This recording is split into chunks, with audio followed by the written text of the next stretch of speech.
Okay, so I'm going to be making the Albondigas, and my friend sent me the exact recipe, and she gave me, my best friend, and she gave me permission to share it. She said just make sure she gets a credit, which of course, her name's Jennell.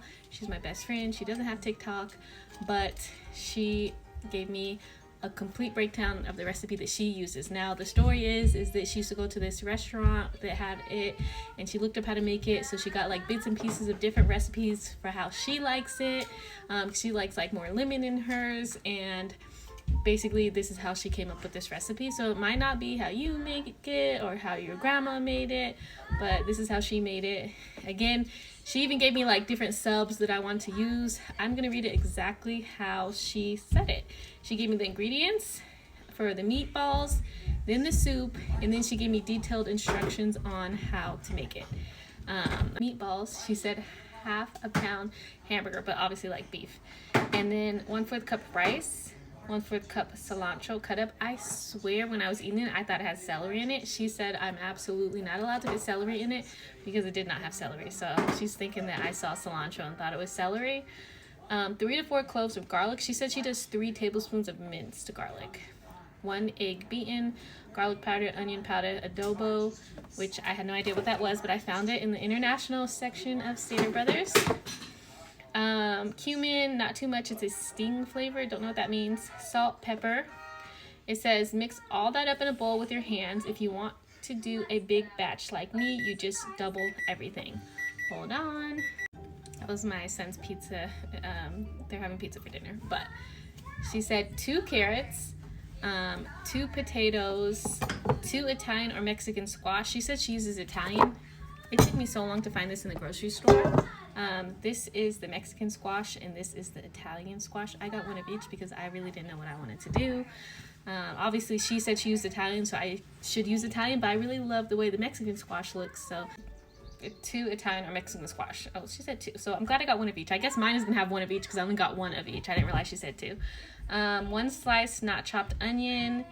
Can use whatever kind of onion you want. She said you could use a can of corn or Cub fresh corn, but she wouldn't use the sweet one.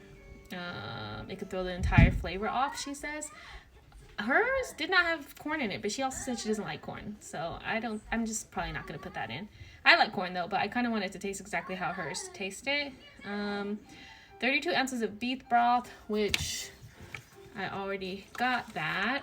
So, and then 2 cups of lemon juice. Usually I get my lemon juice from Costco, but I don't have any, so I got this also in the international section of Stater Brothers. And then she said she's guessing on the amount. She said that she uses a lot, and just to taste it and see what you like after you add all of the liquid items. 1 can of diced tomatoes. Sorry, 1 can of diced tomatoes. Don't drain the juice. And then don't put cumin in the liquid, just the meatballs, because you're gonna be mixing it all together. She also gives us her little secret ingredient of or secret step that she has. She says I'll tell you in a second. So that was the ingredients basically for the meatballs and the soup, and then now she goes over like what the recipe is. She says in a big pot, add the beef broth or chicken broth, the can of tomatoes with juice, the water with dissolved tomato bouillon cube. I don't know how to say bouillon. I really do not know how to say that. You guys could teach me another word because I don't know how to say that. And lemon juice. So I never really had tomato. Just drop them all.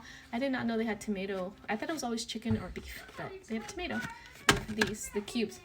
Oh, it smells so good. Let's see. Lemon juice, add the seasonings, then taste and see if you want more lemon. Add the full sliced onion. Put on low, should not be boiling. So she's very adamant about it not being boiling. She said to mix all the ingredients for the meatballs in the bowl. So we already went over the ingredients, but she says, then in a bowl, mix all the ingredients for meatballs thoroughly with the seasonings. She says she makes small balls if she's using 1 pound, but bigger if she uses 2, and up to, but even with the, she said, and up to you, but even with the small ones, when I eat it, I cut it in half, so choose your size. So basically she's saying when she makes your meatballs, no matter what sizes she uses, she cuts it when she's eating it. Okay. So the secret, she says, and what makes it so good, she's like, are you ready? She's so dramatic with her writing. She said, most people put the balls in oven. I use a big spoon and add it to the broth you made. That way the meat juices cook in, and that's also what gives you that oil you see before heating up. She said, make sure you do not just drop it in because the balls can break up. Then put on medium, low temp so it has a small boil. If you do any higher, your balls can break up like you saw mine do. I guess hers kind of broke up, but I didn't notice. She says, cook covered for 10 minutes. I forgot to say... cook this one for 10 minutes, and now she's going over, she said, while that's cooking for 10 minutes, cut up your potatoes and carrots after you peel them. And I had to buy a new peeler because I've lost my one that I've had for like 10 years straight. I love that. I'm so disappointed that this isn't the exact same one I had before. I was like so attached to it. But I just bought this today because I'm not going to be hand peeling anything.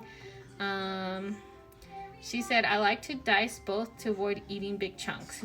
Do these first because they take longer to cook and need to be added to broth right after balls cook for 10 minutes. You can do that on medium, high heat. Burners are different, so you do what you feel is best, just not a hard boil. When the potatoes get a little tender but not fully done, I add my squash that I also peeled and diced. This is when you would add the corn if you choose to do that. She said, I'd say potatoes usually get tender about 15 minutes. She said, after about 10 minutes, the squash should be done. Don't overcook. You don't want veggies to be mushy. Carrots and potatoes should be a little al dente, if that makes sense. It's important not to add too much seasoning to the broth before you add meatballs because you season the balls as well, so don't want it to be too salty. But after the balls are done, taste your broth and make sure it's to your liking. Oh my gosh, that's it.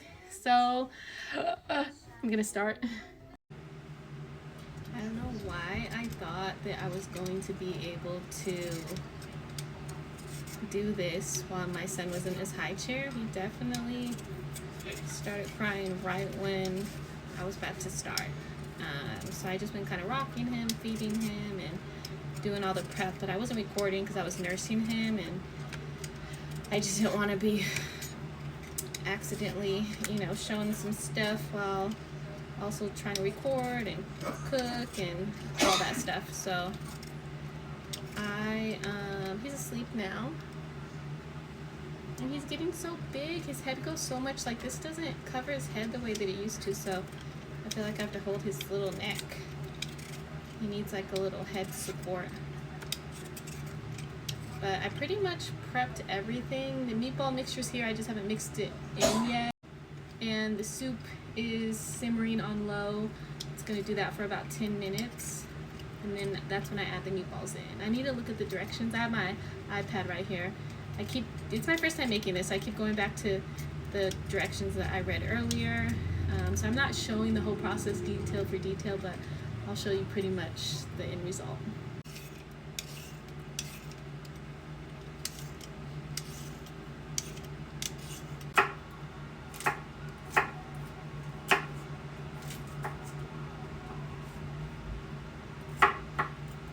Nervous about is mixing up the meatballs, so I'm going to do that and then show afterwards. I cannot even begin to tell you what 1/4 cup of cilantro looks like, but I imagine it looks like this. So we're just going with it here. I just did 20 meatballs. This is the biggest one. Most of them are a little bit smaller, this is the smallest one. But I would say most of them are about like that. Since I only have like 19 more seconds on this video, I'm going to bring this over to part 2. Don't be mad.